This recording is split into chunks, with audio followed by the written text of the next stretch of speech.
Hi, it's Bill from the Home Premier team with this month's Lehigh Valley Market Update. Halloween decor is plentiful at this time of the year, but your Lehigh Valley housing market news is far from scary. About this time, we begin to see the usual slowdown in the Lehigh Valley housing market. But this year, the news is how the local and national inventory of affordable homes continues to remain low, along with 30-year mortgage rates.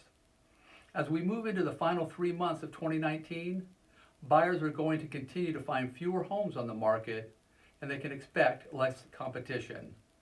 For September, available inventory was down 26% to 1,720 units, and the month's supply of inventory was down 27% to 2.4 months.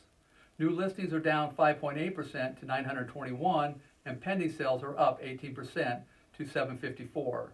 Total sales were up slightly by 1% to 699, and the average time on the market was 34 days, slightly more than last month. And finally, the average sale price was $235,000, up 5.5% from last September.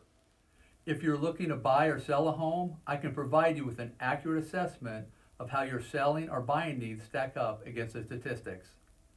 Give me a call if you would like a free consultation.